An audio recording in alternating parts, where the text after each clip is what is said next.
নমস্কার বন্ধুরা, মায়ের রান্নাঘরে সবাইকে স্বাগত। আজকে আপনাদের জন্য নিয়ে এসেছি শাকের ছেঁচড়া।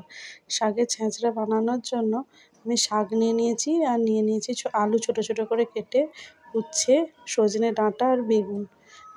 আমি এবারে আনাজগুলোকে ভালো করে সাইজ মতো কেটে তারপরে আনাজগুলোকে একে একে নুন দিয়ে আমি ভালো করে লাল লাল করে ভেজে নেব। আর দিয়ে দিচ্ছি দুটো ভেজানো ছোলা। এরপরে আমার আনাজগুলো ভালোভাবে লাল লাল করে ভাজা হয়ে গেলে আমি কিন্তু নুন হলুদ দিয়ে আনাজগুলোকে ভালো করে ভেজে নিচ্ছি। এরপর আমার আনাজগুলো লাল লাল করে ভাজা হয়ে গেলে আমি নামিয়ে নেব। নিয়ে তারপর আমি বড়িটাকে ভেজে নেব। তারপরে আমি কড়াইতে শাকটা দিয়ে নুন হলুদ দিয়ে আমি কিছুক্ষণ চাপা দিয়ে রাখবো, যাতে শাকের যে একটা ভাপানোটা যাতে হয়ে যায় আর যে জলটা বেরোবে এই জলটাকে আমি ফেলে দেবো। তাহলে আমার শাক ছেঁচড়াটা ঝরঝরে হবে, সুন্দর হবে। জলটাকে ফেলে দিয়ে আমি তো বড়ি ভেজেই নিয়েছি। তার সাথে সাথে এরপর আমি রান্নাটা আরম্ভ করব। প্রথমে কড়াইতে তেল গরম হলে 5 ফোড়ন, শুকনো লঙ্কা, তেজপাতা দিয়ে দেবো ফোড়ন হিসেবে।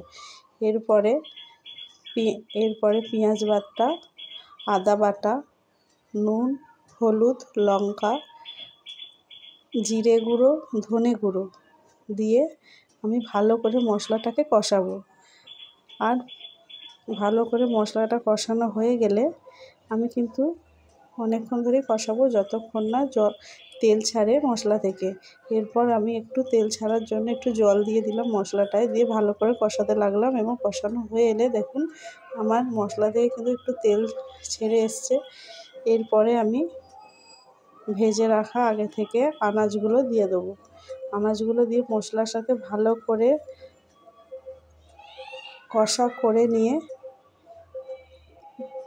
তারপরে ভালো করে কষানো হয়ে গেলে এরপর আমি আগে থেকে ভাপিয়ে রাখা শাকটাও দিয়ে দেবো। দিয়ে আনাজের সাথে শাকটাকে ভালো করে নেড়ে চেড়ে ভালো করে নাড়াচাড়া করে আমি বড়িটাও দিয়ে দিলাম এবং কিছুক্ষণ চাপা দিয়ে রাখবো। তারপরে পরিমাণ মতো কষানো হয়ে গেলে দিয়ে দেবো পরিমাণ মতো জল, আর দিয়ে ওপর থেকে একটু তেল ছড়িয়ে দেবো, সর্ষের তেল। দেখুন আমার কিন্তু আনাজগুলো সেদ্ধ হয়ে গেছে, কিছুক্ষণ চাপা দিয়ে রেখেছিলাম। আমার কিন্তু প্রায় রেডি হয়ে এসছে। কিন্তু আমি এই চচ্চড়িটাকে একদম কষা কষা করে দেবো। আমি কিন্তু এই যে জলটা দেখছেন এই জলটাকে একদম গায়ে মাখা মাখা করে দেবো, কারণ ছেঁচড়ায় বেশি জুস থাকলে ভালো লাগবে না। তাই একদম আমি গা মাখা মাখা করে নেবো। আমার কিন্তু আজকের রেসিপি প্রায় তৈরি হয়ে গেছে। এবারে আমি একটা জায়গায় ছেঁচড়াটা ঢেলে নেবো। দেখুন আমি কিন্তু পুরো একদম গায়ে মাখা মাখা করেছি।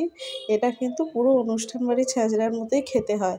আপনারা বাড়িতে অবশ্যই ট্রাই করবেন। বাড়িতে অবশ্যই এই রান্নাটা ট্রাই করুন এবং আমাকে জানান কেমন লাগলো। আমার রান্না যদি ভালো লেগে থাকে তাহলে শেয়ার করে দেবেন রান্নাটা, আর লাইক করে কমেন্ট করে আমার পাশে থাকবেন। ধন্যবাদ। আবার চলে আসবো কালকে আরেকটি নতুন রান্না নিয়ে। ততক্ষণে সবাই ভালো থাকবেন, সুস্থ থাকবেন। Tata, bye bye.